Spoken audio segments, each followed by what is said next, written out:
வணக்கம் நண்பர்களே. இன்னைக்கு இலங்கையில் அச்சாறுன்னு சொல்லுவாங்க. ஒரு ஸ்பெஷல் ஊறுகாய் மாதிரி தான். அதில் வந்து வினிகர் போட்டு செய்வாங்க அந்த காலத்தில் அம்மம்மா எல்லாம். அதில் வந்து மெயின் வந்து என்னென்னா பப்பாசிக்காய். அங்கே வந்துட்டு சாம்பார் வெங்காயம், சின்ன வெங்காயம் இருக்கும், அதை போட்டால் சரியான ருசியாக இருக்கும். பச்சை மிளகாய், கேரட், பைத்தங்காய் இருந்தால் போடலாம். இதில் வந்து அப்போ முதல்ல அது அம்மா இதெல்லாம் செய்யும்போது நார்மலாக வினிகர் போட்டு தான் செய்வாங்க. நாங்கள் வந்து இன்றைக்கி ஆப்பிள் சைடர் வினிகர் போட்டு செய்ய போகிறோம்.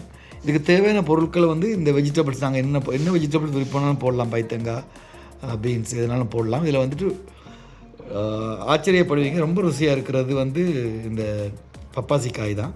சின்ன வெங்காயம் ரொம்ப அருமையாக இருக்கும். நான் இன்றைக்கி அடிஷ்னலாக ஒரு இஞ்சி துண்டும் போடுறேன். ஏன்னா இதில் அச்சாரில் வந்து என்ன பண்ணுவோம், வினிகரில் ஒரு நாள் ஊற வச்சுட்டு உப்பு போட்டு வெஜிடபிளாக போட்டு ஊற வச்சுட்டு அடுத்த நாள் வந்து அதில் முருங்கப்பட்ட இஞ்சி, கடுகு எல்லாம் அரைச்சி அதில் போட்டு மிக்ஸ் பண்ணுவாங்க. பேரிச்சம்பழம் போட்டு மிக்ஸ் பண்ணுவாங்க. நாங்கள் இதில் கொஞ்சம் பேரிச்சம்பழமும் வேணும்னா போட்டுக்கொள்ளலாம், இல்லை அரைச்சி போடும்போது நாளைக்கு கூட போட்டுக்கலாம், பிரச்சனை இல்லை. இஞ்சி வந்து நான் போடுறேன்னா இஞ்சியிலையும் மருத்துவ குணங்கள் இருக்குது. அதே நேரம் நாங்கள் இஞ்சி தனியாகவும் ஆப்பிள் சைடரில் இல்லைன்னா வந்து பால்சமிக் வினிகரில் போட்டு ஊற வச்சு சாப்பிட்லாம். என்னால் இப்போ முதல்ல வந்துட்டு வினிகர் வந்துட்டு என்ன உடம்பு கூடாது, ஆசிட் அந்த மாதிரி கெமிக்கல் நம்ம பேசினா, பட் உண்மையாக அது இல்லை.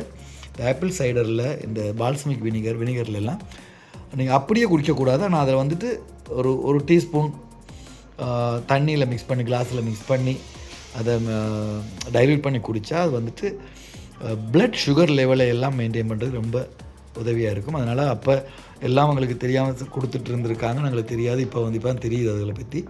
அதனால் ஊறுகாயை விட இது எவ்வளவோ ஹெல்த்தி கண்டிப்பாக. அதனால் இப்போ நாங்கள் வந்துட்டு எப்படி எங்களுடைய இந்த அச்சார் செய்தோம்னா வருஷ கணக்கு கெட்டு போகாமல் இருக்குமே, நான் வினிகர் போட்டு செய்கிறதுனால. அச்சார் எப்படி செய்கிறதுன்ட்டு பார்ப்போம். இதெல்லாம் க்ளீன் பண்ணி துப்புரவு பண்ணி துண்டு துண்டாக கட் பண்ணி பாட்டிலில் போட்டு உப்பையும் போட்டு வினிகரையும் போட்டு ஊற வைக்க போகிறோம். நான் கட் பண்ணிவிட்டு உங்களுக்கு காட்டுறேன். சரி மக்களே, நான் இப்போது இந்த பப்பாசிக்காய் ஒரு சின்ன பீஸாக ஃபுல்லாக போடலை, சின்னதாக தான் கட் பண்ணி போட்டிருக்கிறோம்.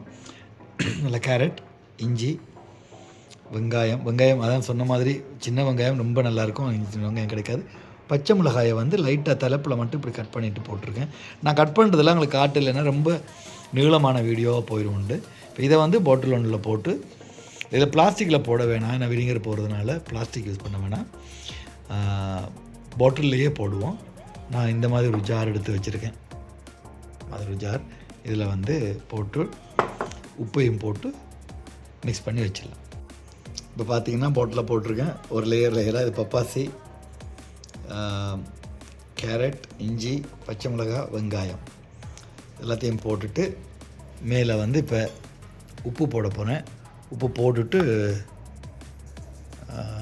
நாங்கள் வினிகரை ஊற்றணும். அப்போ எப்படியும் உப்பு கரைஞ்சிடும். எல்லாத்தையும் இப்படியே லேயராக வச்சுக்கணுன்றதில் நீங்கள் வந்து அப்படியே மிக்ஸ் பண்ணி எடுக்கணும், அப்போ தான் டேஸ்ட்டாக இருக்கும். உப்பு போதும், நான் ஃபுல்லாக போடலை, உப்பை கொஞ்சம் தான் போட்டிருக்கேன். பால்சமிக் வினிகரை உள்ளே விடுறோம்.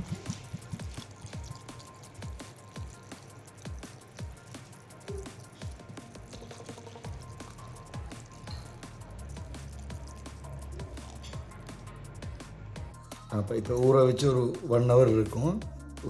இப்போ வந்து மழை வாய்ச்சில் கொஞ்சம் கீழே தான் விட்டுருந்தோம். இப்போ வந்துட்டு கொஞ்சம் அது அப்படியே ஊறினோடனே அப்படி கரெக்டாக வந்து நிற்குது. இப்போ நாங்கள் நாளைக்கு டேட்ஸு, கடுகு, மிளகாய் எல்லாம் இடித்து போட்டு மிக்ஸ் பண்ணி விட்டோம்னா அச்சாறு ரெடி. நாளைக்கு பண்ணலாம். ஆக்சுவலாக இப்படியே நாளைக்கு உருளைப்பழம் சாப்பிட்டா கூட நல்லாயிருக்கும், ரைஸுக்கு இல்லைன்னா இதுக்கு ரொம்ப நல்லாயிருக்கும். இது இப்போ இப்படியே இருக்காது, லேயராக இருக்காது, நாங்கள் மிக்ஸ் பண்ணி விடணும், அப்போ தான் எல்லா சுவையும் சேரும். பட் நாளைக்கு வரைக்கும் அப்படி இருக்கும். நான் முடிச்சுட்டு நான் வந்து ஒன்றா காட்டுறோம். இப்போ வந்து இந்த அச்சார் ஊறிடுச்சு இல்லை. இப்போ நாங்கள் வந்துட்டு பேரிச்சம்பழம், கடுகு, மிளகாய், இஞ்சி வச்சு இதை நல்லா அரைச்சி எடுத்து அதில் போட்டு மிக்ஸ் பண்ண போகிறோம். வைக்கிறதுக்கு வேணும்னா இதில் இந்த அச்சாரில் இந்த வினிகர் இருக்குல்ல, ஆப்பிள் சைடர் வினிகர், இதில் என்ன கொஞ்சம் தண்ணி விட வேணாம். அதனால் இந்த வினிகரையே கொஞ்சம் விட்டு அரைப்போம். இப்போ இதெல்லாம் அரைச்சி போட்டு மிக்ஸ் பண்ணிட்டோம். அச்சாறு ரெடி.